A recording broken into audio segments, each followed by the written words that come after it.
como se espera. Entonces el papá tiene que estar involucrado, tiene que pasar esa etapa de duelo que uno le llama, para que también puedan ayudarles. Y otra pregunta, es de la misma persona. Qué otros problemas en la vida diaria están asociados a la dislexia? Me imagino que ya cuando están adultos, ¿verdad? Cuando sean adultos. Eh, ¿Qué otros problemas? Es que la parte lectora es una de los mayores condicionantes. Imaginan que usted le toca ir a la universidad y no ha tratado una dislexia, difícilmente va a poder llegar como a comprender contenidos.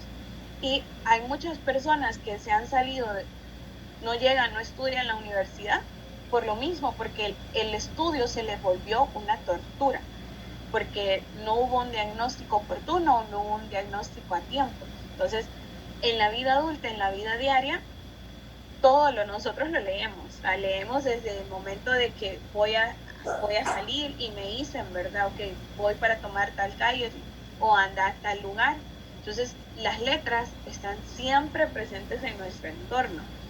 Y si para mí las letras pues, se vuelven una dificultad, entonces, claro, vamos a ir teniendo esas situaciones que pueden llegar a tener afecciones de ansiedad, cuadros de ansiedad muy severos, puede llegar a tener también eh, los estados de ánimo, puede entrar en una depresión porque no entiendo, no comprendo, pero no, o sea, no sé qué pasa a mi alrededor. Ya para finalizar, licenciada, dice que hay un comentario y dice, esa película es muy buena, la vi. Y hay otros comentarios ahí dicen, gracias por la licenciada por su participación. Agradecemos mucho, excelente participación, ¿verdad? Son como los comentarios, las reacciones de parte de los participantes. Y muchas gracias, licenciada. Este ha sido un tiempo enriquecedor para todos en esta conferencia de los trastornos de neurodesarrollo. Y muchas gracias por todo, ¿verdad? Y seguidamente ya estamos en la recta final ya, ¿verdad? De estas conferencias de los trastornos del neurodesarrollo. Tenemos a Olimar, a la máster Olimar. Vamos a ver si está por aquí. Vamos a ver si la podemos. Olimar Andreina Hueso Tronto. Vamos a ver si la podemos visualizar.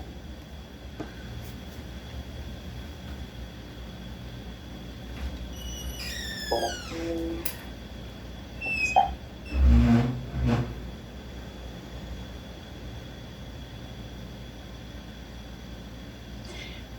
Hola, muy buenas noches. Buenas noches, Olimar. Es Noches. un gusto poder tenerte en este espacio. Y vamos a leer un poco acerca de su experiencia, ¿verdad? Ella es psicóloga con mención en psicología clínica, ¿verdad? Es especialista en psicoterapia integrativa. Es máster en gerencia avanzada en educación. También es terapeuta de EMDR, es máster en psicología infanto-juvenil y es especialista en psicoterapia integrativa y psiconeuroinmunología, ¿verdad? Ella actualmente tiene su centro, se llama Ser y Trascender.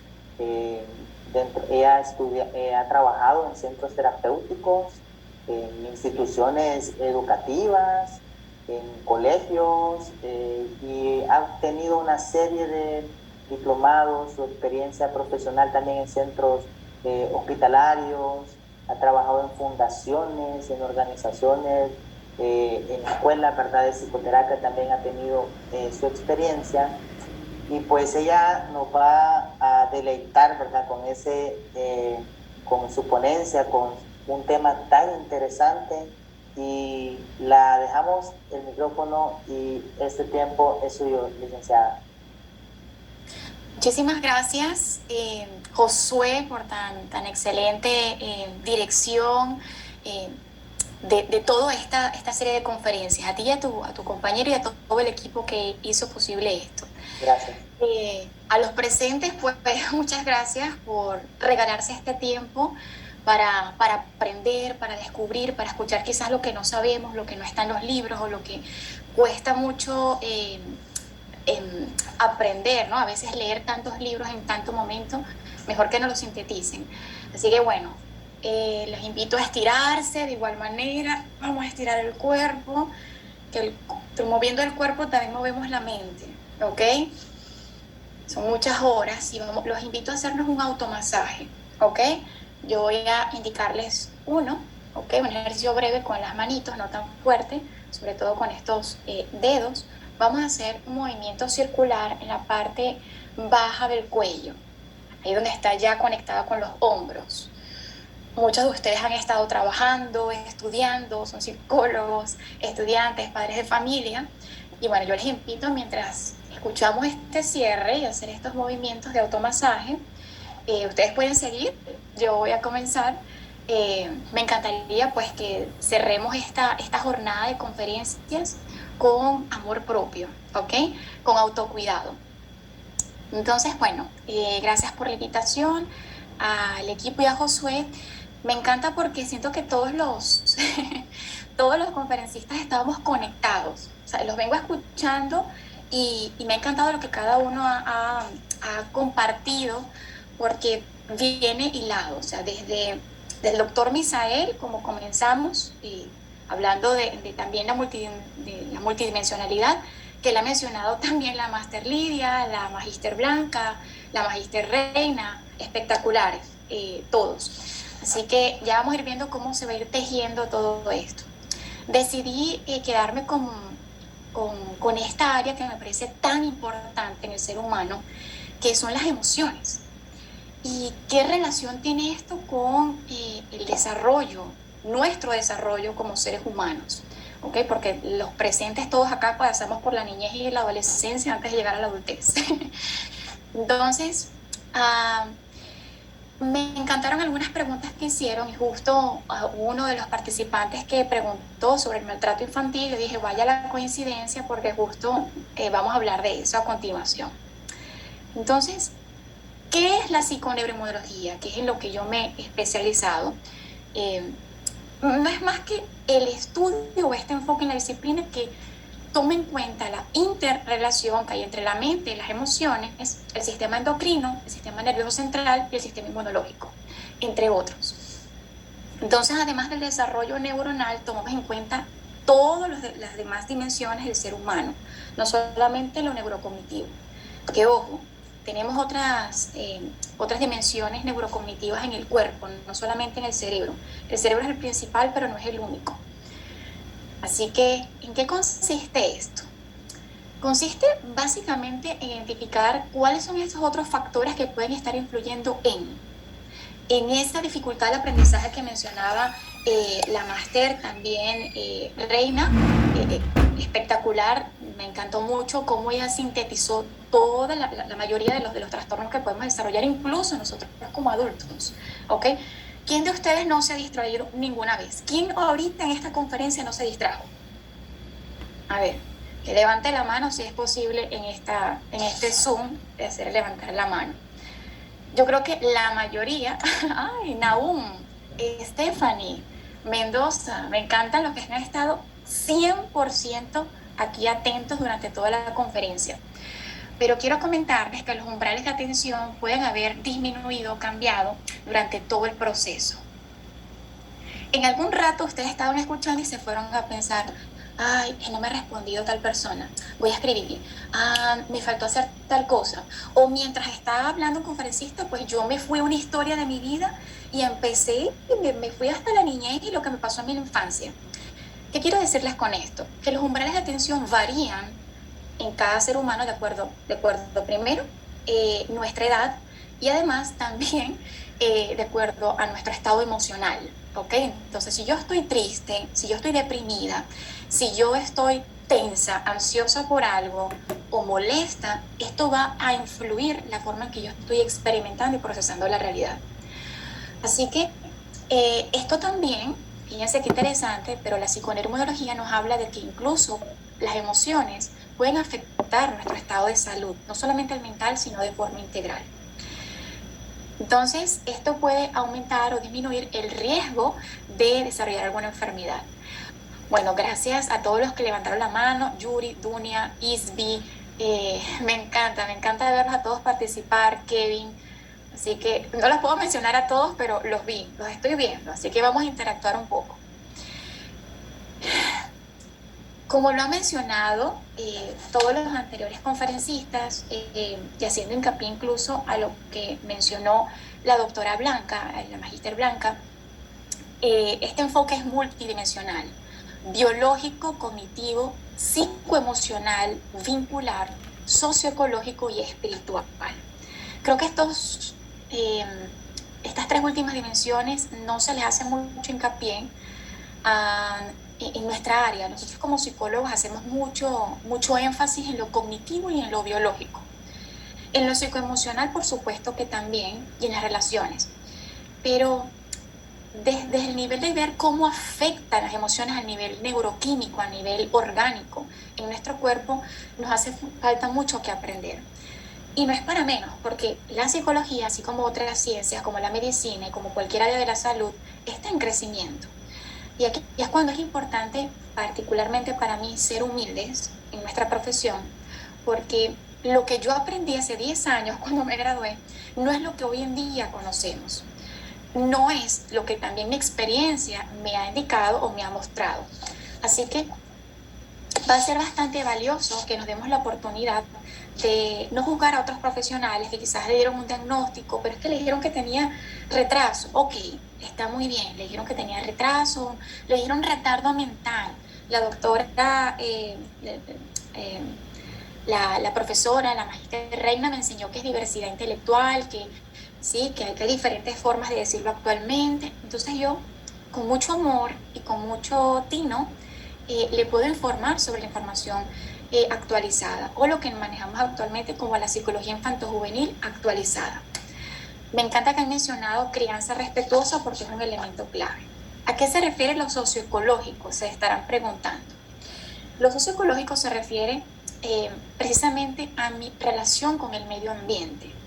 Es decir, cómo me vinculo yo en mi área familiar, en el área de pareja, en el área con mi vecindad, ¿okay? con mis amistades, cómo me vinculo en esta área, incluso con el medio ambiente. Porque lo socioecológico también habla de los factores culturales que a veces afectan en el desarrollo de habilidades. Por ejemplo, si yo quiero, sí, sé que hacer ejercicio es muy importante para mi salud integral, pero si yo vivo en México DF, por ejemplo, va a ser más difícil que yo haga ejercicios y que pueda irme a bicicletear, por ejemplo, si no hay ciclovías. Entonces la dimensión socioecológica es muy importante para hacer un buen diagnóstico, así como la dimensión espiritual, que no refiere más que a las creencias, valores, la motivación, las metas personales que tiene cada uno, más allá de lo religioso. Tiene que ver con el sentido de vida. ¿Cuál es mi sentido de vida? Y cuando hablamos de psicología infanto-juvenil, no solamente nos referimos a niños de 3 a 4 años, 5 años, sino también a niños de 10 años y adolescentes, donde vemos mucha mayor afectación. Muy bien, entonces no me voy a detener mucho en estos detalles, pero aquí tenemos una síntesis de en qué consiste cada uno, porque son muchos factores los que hay que tomar en cuenta, y yo lo que quiero es que justo no nos compliquemos. Simplemente quedémonos con esta imagen, ¿ok? Que integra todo, tanto del pasado, del presente, como indicadores pronósticos. ¿Okay? Entonces, sí, las conductas basales son muy importantes. ¿Cómo está el sueño del niño? ¿Cómo está durmiendo el niño? ¿Tiene higiene del sueño? Es decir, está durmiendo en un ambiente donde puede tener un proceso reparador con la luz tenue, está durmiendo con bulla, o los papás se quedan hasta tarde viendo televisión, él duerme siempre con el televisor encendido, ¿ok? Porque estos factores, así por chiquitos que parezcan, pueden afectar el rendimiento en atención, concentración, memoria, lenguaje, aprendizaje, ¿ok? Así como la alimentación que mencionaba anteriormente los anteriores expositores. Sí, la alimentación es un elemento clave y los psicólogos tenemos que aprender mucho más de nutrición. tenemos que saber, por ejemplo, todas las investigaciones que hay con respecto al azúcar, con respecto a cómo influyen la estimulación del sistema nervioso central con estimulantes generales como cafeína, Coca-Colas, todos los estimulantes o alimentos negros, y cómo estos influyen sobre nuestra conducta, sobre nuestra capacidad para concentrarnos incluso. Entonces aquí va a ser interesante chequear incluso cómo la nutrición, preguntar, incluir en nuestra historia clínica preguntas referentes a la nutrición. Ay, ¿con qué desayuna el niño? ¿Qué come usted en la mañana? Pregúntense eso, ¿qué desayunan? ¿Qué suelen desayunar ustedes mismos? Yo me salto el desayuno, salgo corriendo apurado. ¿Sí? Estas preguntas son muy importantes. ¿Qué suelen cenar? ¿Quién le hace la comida? No le hacen la comida, dejan que el niño coma lo que haya. Entonces el niño come golosinas, ¿ok? Y esto también va a afectar el funcionamiento neuronal. Bueno, entonces estas 5 dimensiones básicas fueron planteadas por Margarita Duverdieu, pionera en la psiconeuroinmunología a nivel latinoamericano. Ella es de Uruguay, pero este auge ha sido bastante alto en los últimos años de lo que es la psiconeuroinmunología. Ténganlo como medicina y psicología uniéndose cada día más. En el medio sí está la psiquiatría, pero mucho más integrada, ¿ok? Entonces, elementos pequeñitos como el ejercicio, si el niño hace ejercicios, qué tanto movimiento corpóreo hay, cuáles son sus hábitos de independencia, va al baño solito, se viste solo, toma decisiones por sí mismo, cómo es su vínculo o las relaciones de apego que tiene con su mamá, con sus padres, cómo ha sido ese vínculo que tiene, ¿ok? Si ha sido un apego seguro, un apego inseguro, un apego ambivalente. Revisemos por ahí Bowlby, que nos hablaba de hace muchos años de lo que es el apego, ¿ok? Entonces, estos factores van a ser importantes no solamente en la historia clínica, que uno siempre evalúa el desarrollo perinatal o el desarrollo psicoevolutivo pre y postnatal, sino también los factores actuales, ¿ok?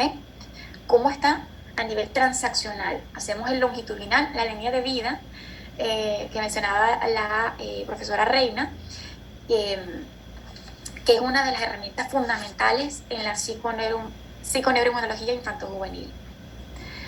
Muy bien, como un refreshing aquí, como una actualización, Goimbo recientemente publicó los factores que inciden en la salud.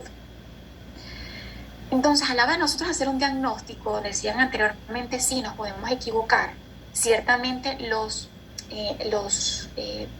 psicólogos, doctores, los pediatras, los neurólogos, los psiquiatras, todos nos podemos equivocar. ¿Por qué? Por la simple, sencilla y razón de que la salud se está actualizando constantemente, la ciencia se está actualizando constantemente, y lo que hoy decimos, hoy es TDAH, no sabemos que sea dentro de 50 años. ¿Ok? Entonces sí va a ser interesante tener una actitud humilde y una actitud abierta al aprendizaje y a la actualización. Lo que nos dice esta gráfica de Goimbo es que, miren qué interesante, ¿no? Las circunstancias sociales influyen en un 23% en nuestra salud. ¿Cuánto se le dio de porcentaje a la genética? Genética y biología, 21%. Hay algo interesante, se nos ha enseñado a todos que la genética influye mucho en una conducta, pero poco se nos ha enseñado algo que he aprendido en este enfoque de la psiconeuro, y es que hay un concepto que no sé si lo han escuchado, pero se llama epigenética. Y este principio nos indica que sí, podemos tener predisponentes genéticos, claro que sí, pero va a depender de nuestros hábitos de vida, entiéndase hábitos de vida como alimentación, sueño, ejercicio, conductas basales, la forma que gestionamos el estrés, las emociones, ¿ok? Que va a influir directamente en la activación o no de una enfermedad. Entonces yo quiero que vean esta gráfica porque es muy, muy importante y muy interesante estar consciente de esto. 21% genética y biología. Y adivinen cuál tiene el mayor porcentaje. No sé si quienes pueden ver acá la pantalla, ¿qué dice? Conductas individuales.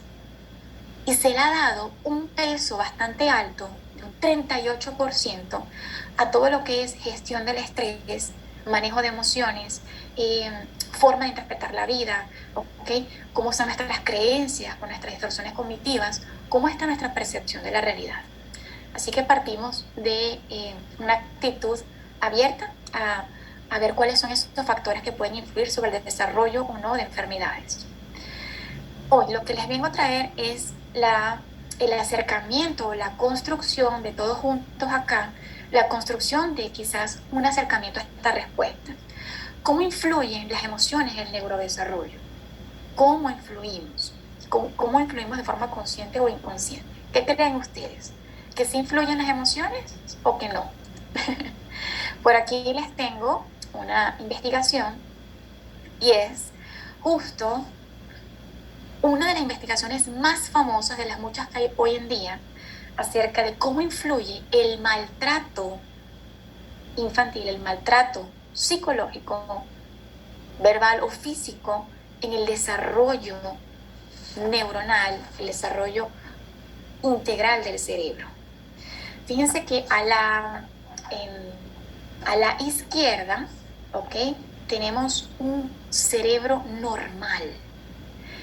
Y esta es una investigación bastante interesante porque nos habla la Child Trauma Academia, que es justo una asociación que se dedicó a investigar muchísimo acerca de cómo influye el trauma sobre el desarrollo integral del ser humano. Y es que en la primera infancia podemos ver cómo estamos en un periodo crítico, ¿ok? Muchos autores hablan del periodo crítico en el desarrollo del ser humano. A la derecha, en este caso, podemos ver un cerebro, un niño expuesto a extrema negligencia. Ese es un cerebro anormal, ¿ok?, que fue identificado como en percentil 3. Tiene los ventrículos agrandados, como pueden notar, y tiene una atrofia cortical. En cambio, este cerebro normal fue expuesto a un apego seguro, tuvo una buena contención, un buen apoyo y se vio reflejado de forma... Esta es una de las imágenes más impactantes que pueden encontrar en cuanto a la investigación de cómo influyen las emociones y el maltrato en el desarrollo del ser humano. ¿Qué tendremos que hacer entonces como terapeutas para empezar a detener esto? ¿Qué podemos hacer desde ya? Primero, hacernos conscientes de la cantidad de estudios que hay acerca de las consecuencias y cómo esto afecta el desarrollo integral. Las diferencias podrían comprometer incluso aptitudes socioperceptuales básicas, ¿ok?, en este grupo que se hizo la investigación. Su capacidad para mantener el equilibrio saludable entre la introversión y la extroversión, así como la habilidad de regular las emociones y la conducta, ¿ok? Se vieron afectadas hasta 9 regiones corticales en comparación con las que no habían sufrido maltrato. ¿Sabían esto? Bueno, el maltrato realmente está muy vinculado con las alteraciones en la arquitectura de la red cortical. Otro doctor que ha sido de renombre, el doctor Martin Teicher, en el hospital Harvard Medical School, obtuvieron imágenes por resonancia magnética de 265 adultos entre 18 y 25 años. Aplicaron una entrevista de antecedentes traumáticos que de por sí este instrumento se los recomiendo muchísimo. Es uno de los que yo más uso como especialista también en MDR, que es la terapia, no es más que una terapia de reprogramación de traumas. Trabajo mucho con traumas infantiles, ¿ok? Me llegan niños, adultos, adolescentes con traumas. Esta es una herramienta principal para poder chequear cómo está el nivel de traumas para los que están aquí como estudiantes, ¿ok? El cuestionario de trauma de la infancia. Los investigadores encontraron que 123 de ellos habían sufrido de negligencia o abuso físico, emocional o sexual en la infancia. Esto es un elemento clave. Ahora, otros estudios también hablan de cómo la separación de la madre o el sacar a la madre o alejar a la madre del niño en la primera infancia puede afectar en su desarrollo. Riga, por su parte, en experimentación con chimpancés, demostró la separación aún corta, solamente de 14 días, que produce alteraciones en el electroencefalograma que se vieron reflejadas en este instrumento, aún cuando se recupera el contacto. Se observó además una disminución de la respuesta inmunitaria, lo cual fue bastante interesante. ¿Qué fue lo que más se encontró? Se convirtió que los adultos que fueron separados se convirtieron en adultos con comportamiento inseguro, estaban temerosos, reclamaban mucha atención y se les vio a los chimpancéses unirse a otros chimpancéses adultos cuando fueron creciendo así. Las actividades cotidianas que ellos tienen, por ejemplo, que es de sacarse los piojos o revisarse, se vieron disminuidas actividades de sociabilización en los chimpancés que fueron separados de la madre aún nada más por 14 días. En términos humanos, esto se traduciría en un estado neurótico o lo que llamamos ansiedad por separación, que mencionamos anteriormente. Entonces se les veía alejarse, retraerse, y bueno, esto es interesante ver en la historia clínica cómo fue. Una de las preguntas que yo hago a todos mis pacientes, a todas las madres que vienen, recuerdo que incluso desde que comencé la práctica clínica, siempre les daba una hojita mientras evaluaba al niño, a los papás también estaba haciendo alguna actividad. Entonces, mientras ellos estaban en una sala, respondiendo una pregunta clave que les invito a hacerse, tanto como padres, como adultos, como seres humanos, que también fuimos criados por nuestros padres, o no, hacerte la siguiente pregunta. ¿Cómo fue la historia de la llegada de Juan a su vida? Desde el momento que me enteré que estaba embarazada, ¿cómo fue esa historia?